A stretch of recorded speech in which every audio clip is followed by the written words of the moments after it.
¿Qué tal? Buenos días. Mi nombre es Marcela López y presento esta ponencia con mis compañeras Diana Paola Gómez Monreal y Ana Karen Pedraza Flores. Nuestro tema es unidades de paisaje para el rescate del paisaje hídrico en el río Paisano, San Luis Potosí.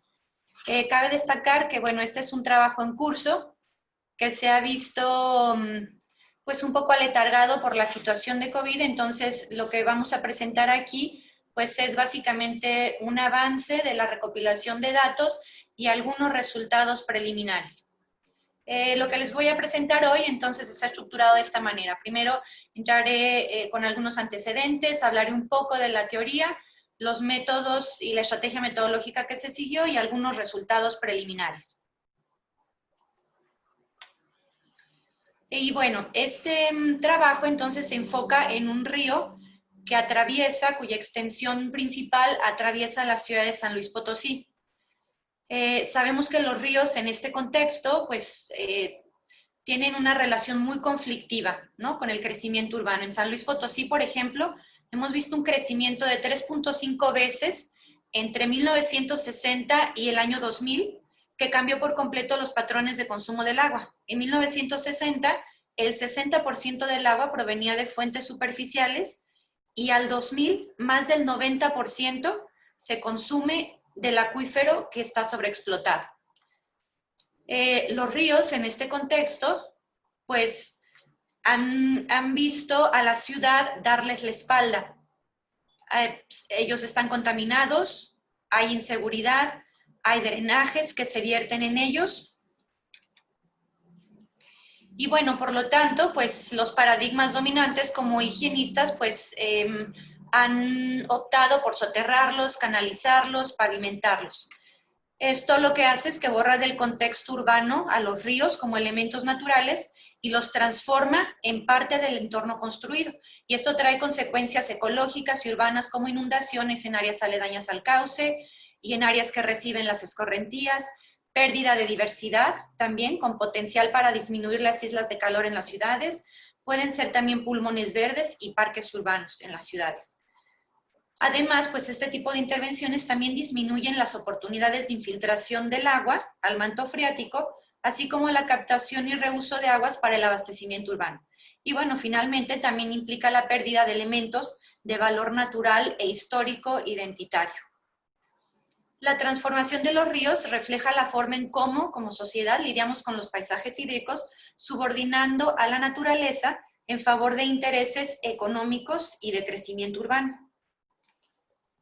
Y bueno, citando aquí a un autor que consultamos, Swingedu, él nos dice: difícilmente alguna cuenca fluvial, ciclo hidrológico o flujo de agua no ha sido sujeto de alguna forma de intervención o uso.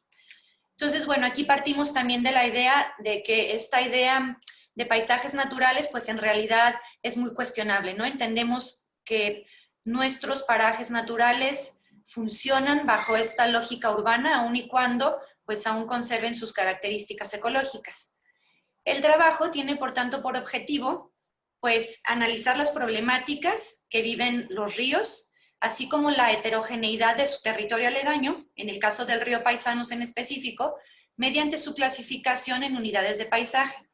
El objetivo de esta clasificación es poder tomarla como base para elaborar estrategias de diseño urbano y de planeación. Para esto, pues tomamos como herramienta teórica principal este concepto de paisaje hidrosocial. Y bueno, primero entendemos la noción de paisaje, como lo hace el Convenio Europeo del Paisaje, como cualquier parte del territorio, tal como es percibida por las poblaciones, cuyo carácter resulta de la acción de factores naturales y humanos y de sus interrelaciones. Y eso es precisamente de lo que nos habla esta definición de paisaje hidrosocial.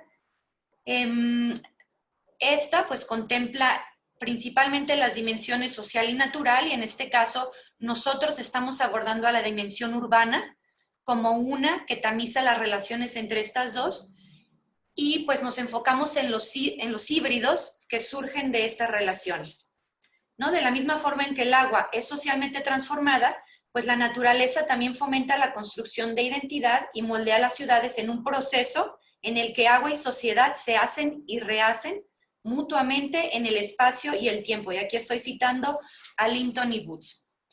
Y bueno, estos mismos autores se refieren a este proceso como el ciclo hidrosocial, es decir, como un ciclo a través del cual la sociedad y la naturaleza se transforman mutuamente. Y en el contexto urbano, esta relación dialéctica se integra como un tercer componente, a la vez producido, transformado y moldeado por procesos sociales y componentes naturales, y como productor en sí mismo de híbridos sociales, naturales y urbanos. Y entonces es por eso que son tan importantes estas intersecciones que podemos ver aquí.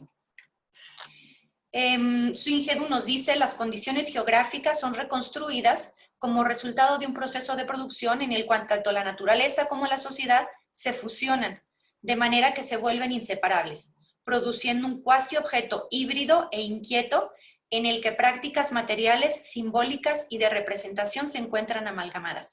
Entonces, en este trabajo lo que hicimos fue, para fines analíticos, dividir estas, digamos, grandes categorías de análisis, la natural, como pueden ver acá, dimensión natural, social y urbana, simplemente como, pues, herramientas de análisis. Pero bajo este entendido de que no se les puede separar de manera real porque están intricadas y han producido híbridos que podemos percibir en el paisaje hidrosocial. En este esquema podemos ver estos otros conceptos de apoyo. Entonces nos enfocamos en la planeación urbana, diseño urbano y en la infraestructura verde como herramientas para abordar estrategias que podrían ayudarnos a rescatar el río Paisanos. El rescate incluye acciones de saneamiento, rehabilitación y restauración. De saneamiento tales como acciones enfocadas a mejorar la calidad del agua. De rehabilitación, pues tales como acciones que buscan devolver el equilibrio a los ecosistemas. De restauración, como acciones para iniciar o acelerar la recuperación de ríos, bajo un enfoque de rescate que implica acciones desde la comunidad. Y todo esto, pues, a través de esta herramienta analítica de las unidades de paisaje, ¿no? Estas unidades de paisaje, pues, son herramientas conceptuales y metodológicas que permiten realizar una lectura y clasificación del territorio para entender sus componentes, organización y funcionamiento. Estas han sido definidas de muy diferentes maneras y se delimitan también de diferentes formas de acuerdo a los intereses de investigación, pero en general, pues, integran valores visuales, criterios de homogeneidad respecto a características bióticas, como paleta vegetal, topografía, y abióticas como color, forma, textura y dimensión de elementos no construidos.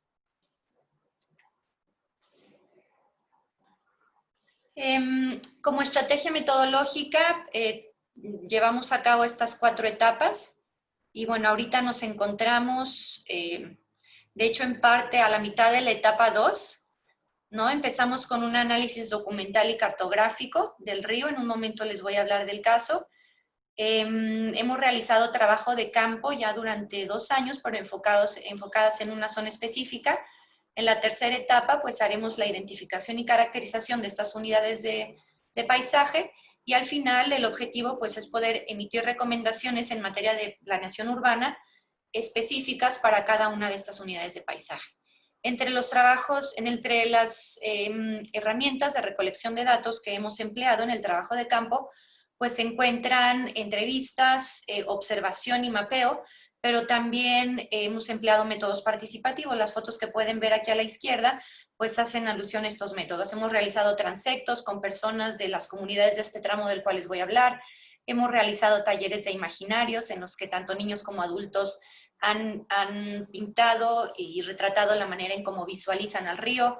Se han realizado también ya toda una serie de sesiones de limpieza del río, talleres en el centro comunitario, como la foto que pueden ver aquí abajo, en la primaria también, y en diferentes colonias. Y todo esto de la mano, lo que pueden ver acá debajo a la izquierda, es el logotipo del colectivo Pies sobre la Tierra, quien ha fungido como un intermediario muy importante entre varias comunidades aledañas al río y la academia. Ahora, entrando al caso de estudio, bueno, nos ubicamos en San Luis Potosí. Lo que pueden ver aquí es el municipio de San Luis Potosí y su zona metropolitana. Esta zona metropolitana está surcada por tres ríos principales. Los tres ríos son intermitentes. Aquí al norte tenemos el río Paisanos, que es nuestro caso de estudio. En medio tenemos el río Santiago y al sur tenemos el río Españita. Estos dos ríos, tanto el Santiago como el Paisanos, han sido ya radicalmente transformados.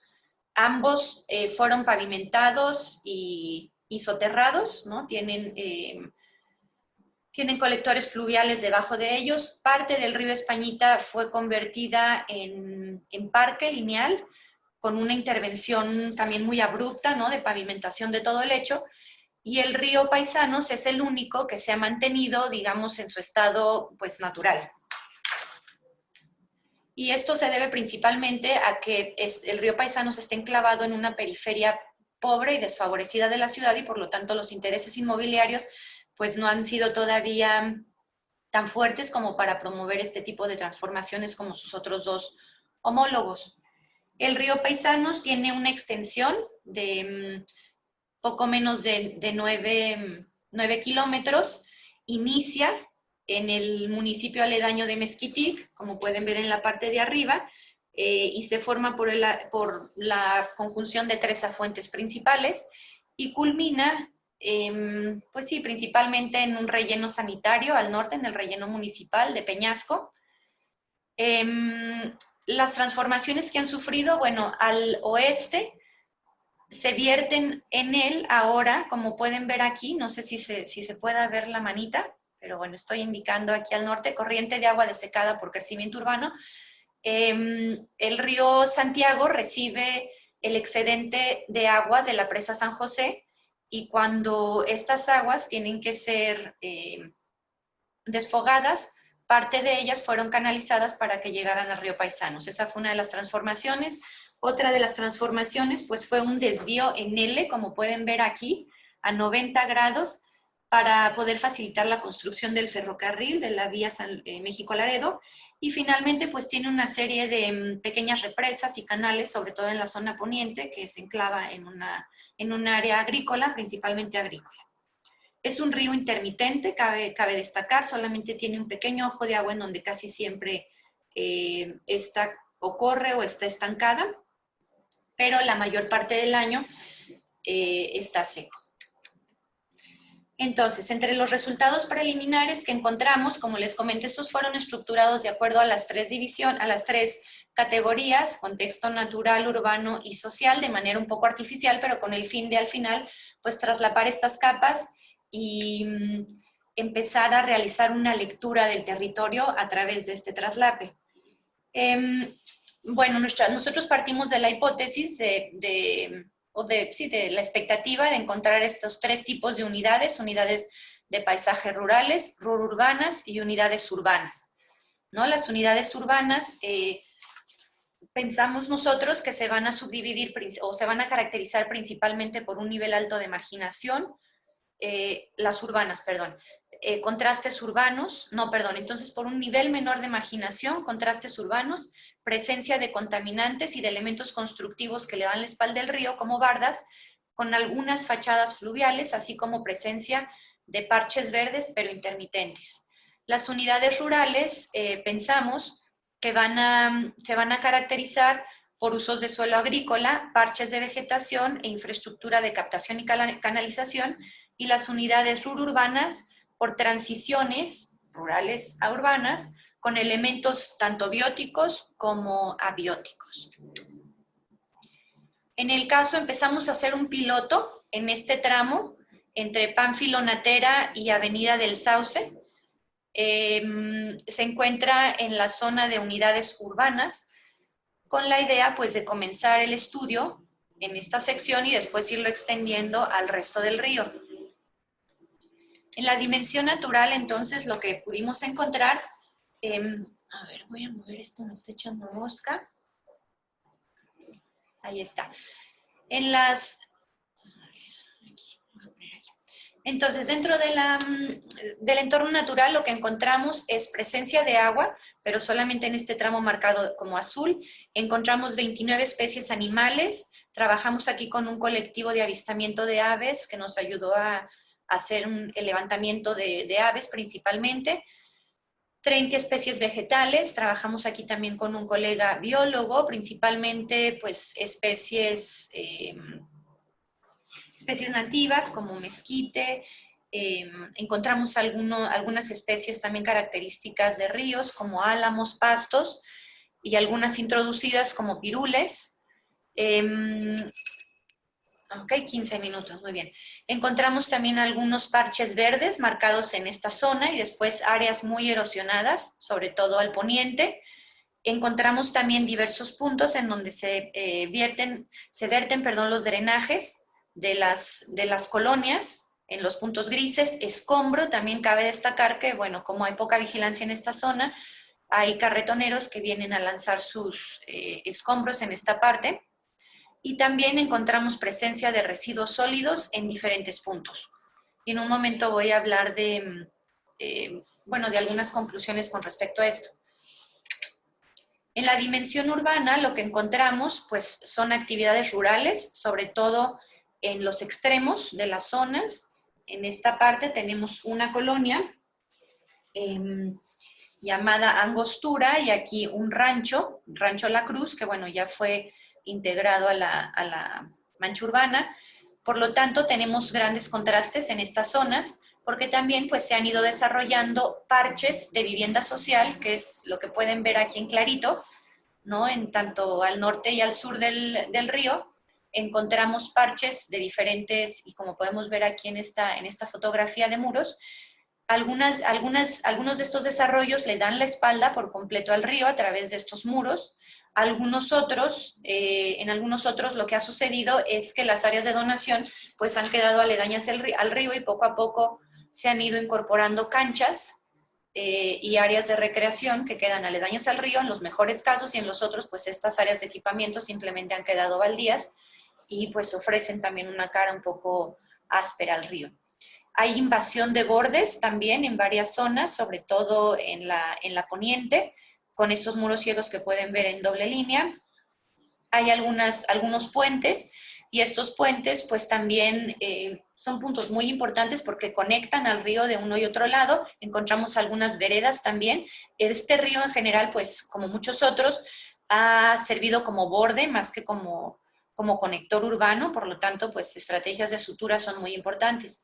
Encontramos que los mayores focos, tanto de contaminación como de inseguridad, se encuentran cerca de estos puentes también. Y bueno, también encontramos pues una morfología muy irregular a ambos lados del río. Lo que pueden ver aquí, pues bueno, en el espacio rural tenemos grandes contrastes en realidad de uno y otro lado. Aquí podemos ver los sistemas constructivos muy diferentes. En varias partes de la zona rural encontramos fachadas como esta que se han integrado de alguna manera al río. Y en otros casos, pues encontramos vivienda de interés social con barreras para darle la espalda al río. En la dimensión social, pues hay varias zonas de tejido social fragmentado dentro del mismo río, pero sobre todo de uno y otro lado. Dentro de los talleres que hicimos nos dimos cuenta que las personas, pues en realidad no conocen a los vecinos que viven enfrente, pero sí comparten problemáticas comunes. Tristemente, pues han faltado espacios neutros de diálogo para que se puedan poner de acuerdo y solventar estos problemas de manera conjunta, y más bien lo que se ha hecho pues es crear espacios defendibles. Lo que pueden ver en verde son las áreas con mayor inseguridad que están relacionadas a la presencia de lotes baldíos, como por ejemplo este que pueden ver aquí, a la presencia también de infraestructura como puentes. Varias señoras, por ejemplo, nos comentaron pues, que es en estos puentes, cuando ellas los atraviesan, que personas en motocicleta vienen y les arrancan la bolsa o las acosan. Y también está relacionada a este gran equipamiento que se ve en el lado poniente. Este es un centro comunitario en torno al cual pues, se juntan muchos jóvenes que pues, también se juntan en pandillas y acaban molestando a algunas señoras y niños. En cuanto a marginación, bueno, un patrón que encontramos es que los sectores de marginación baja corresponden a aquellos en donde está ubicada la vivienda social, como esta parte norte y sur, y los sectores de marginación tanto baja como Alta están ubicados en la zona este, en donde tenemos las zonas rurales, y esta zona llamada Las Flores, que es un asentamiento informal. Y bueno, ya me voy acercando al final. Esta es una reflexión preliminar. Hasta ahorita, como comento, hemos realizado el levantamiento de datos de esta zona, y pues este es un primer esfuerzo por traslapar todas las capas de manera visual para ir encontrando algunos patrones, que bueno, como pueden ver aquí, la información tiene que ser todavía depurada, pero dentro de lo que hemos encontrado es que la actividad rural se concentra en los dos extremos. ¿Perdón? Ah, bueno, 20 minutos, 25.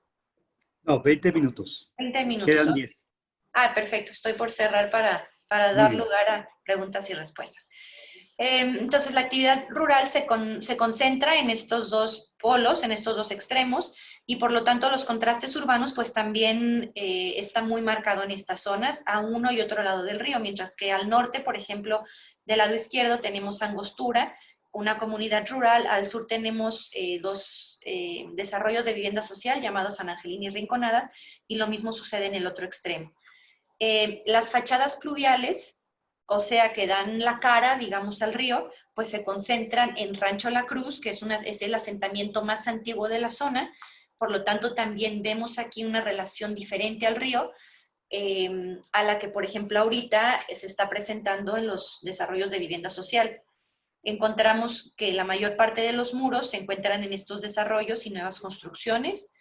La invasión de los bordes se concentra en la parte derecha, bueno, no, en la parte izquierda, perdón, en Angostura, San Angelín y Rinconadas, y la inseguridad y la contaminación están correlacionadas, ¿no? Y esto probablemente se deba más bien a una percepción de inseguridad generada por la mala imagen urbana de estos puntos. Estos puntos se concentran, como ya comenté, en donde se encuentran los principales equipamientos e infraestructuras. Derivado de este análisis, pues lo que pretendemos es definir cuáles son los elementos más importantes que nos pueden ayudar a delimitar unidades de paisaje, subunidades de paisaje, digamos, dentro de esta gran unidad urbana, con el fin de proponer, como comenté en un inicio, estrategias específicas, tanto de trabajo comunitario como de relación con las autoridades, para pensar en proyectos que nos puedan ayudar a que el río se use más y a que los problemas específicos de cada subunidad pues puedan ser abordados. Y con esto concluyo la presentación. Muchas gracias. Agradecemos mucho su participación, Marcela. Tenemos algunos comentarios. Uno de Antonio Moretti, que dice: encuentro en la permacultura la ciencia que integra a los saberes ancestrales y las tecnologías apropiadas y apropiables. Al día de hoy es la alternativa más eficiente en pos de cuidar nuestra Pachamama. Felicitaciones, doctora. Muchísimas gracias.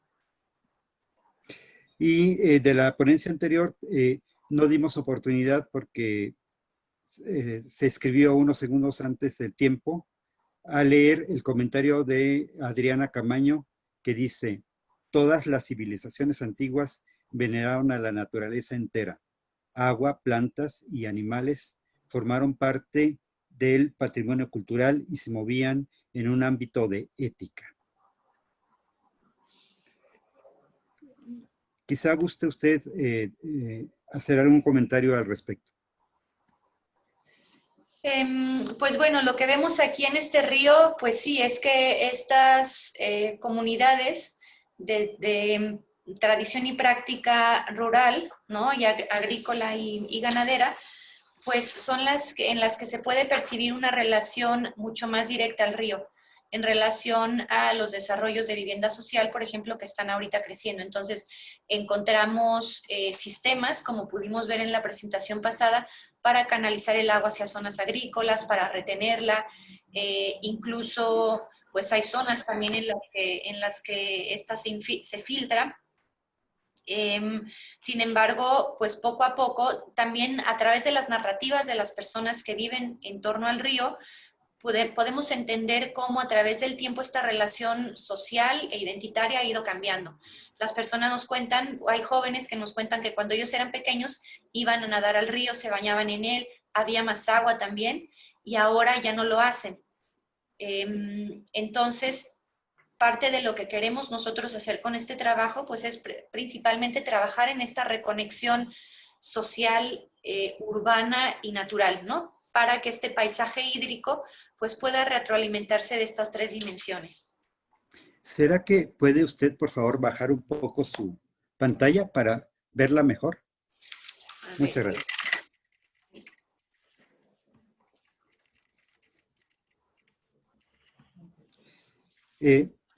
¿Alguien quiere hacer de viva voz alguna pregunta al respecto de esta ponencia?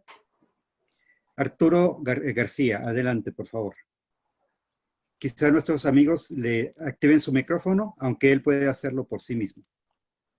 Tiene la voz Arturo. Ya tengo voz ahora sí.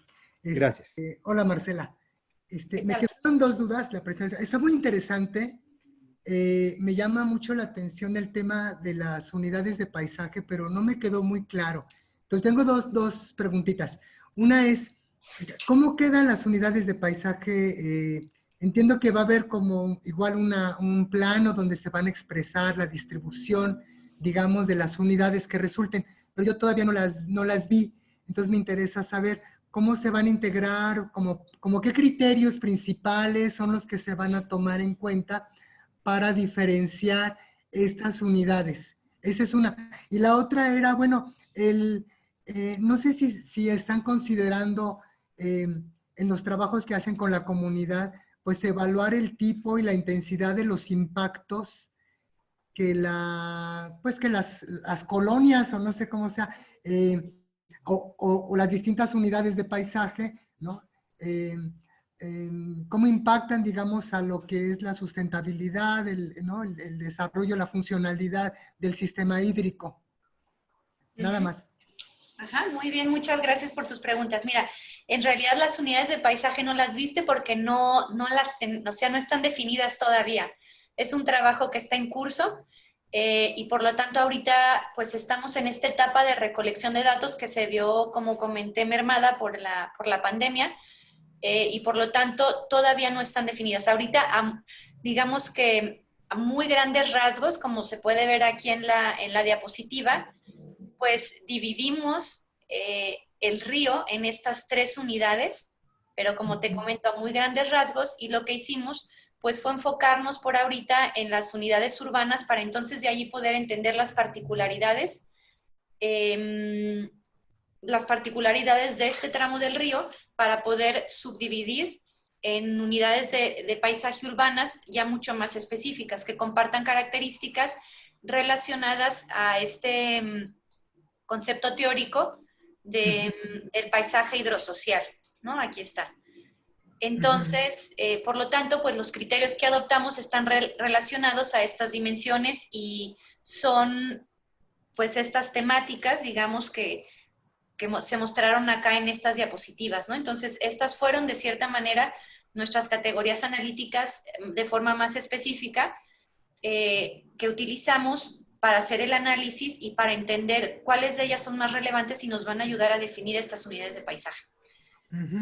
Ajá. Y con respecto a tu segunda pregunta, así sobre los impactos, mira, estamos ahorita, digo, este es un trabajo que estamos realizando, pero es parte de una investigación mucho mayor que pensamos desarrollar también en un equipo multidisciplinario con biólogos, algunos enfocados en especies vegetales y otros en calidad de agua, ¿no? Entonces queremos entender cómo estos puntos que estamos identificando de contaminación muy específicos están afectando la calidad del agua que corre cuando hay, porque también es un río intermitente, y de aquella que nace de los puntos también específicos que tenemos aquí.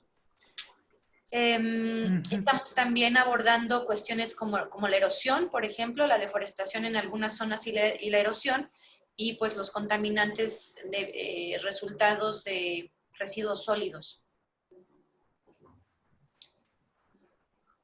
Entonces, pues de esa manera estamos abordando. Nuestro objetivo final es poder producir un instrumento de planeación que sea participado con las comunidades, que ellas puedan utilizar precisamente para gestionar recursos ante diferentes entidades gubernamentales, pero también para que dentro de la misma comunidad organizada pues puedan empezar ya con pequeñas acciones puntuales. Y el fin último pues es el establecer un sistema de monitoreo a través del cual ellos mismos puedan estar midiendo la calidad del agua, puedan identificar fuentes de contaminantes, pues sí, contaminantes temporales también. Claro. Tenemos tres Bueno, comentarios. gracias, Marcela. Sí. Tenemos 3 felicitaciones de Ana Mora, Marta Georgina Orozco y Adriana Camaño. Cerramos con esto su participación. Se la agradecemos mucho.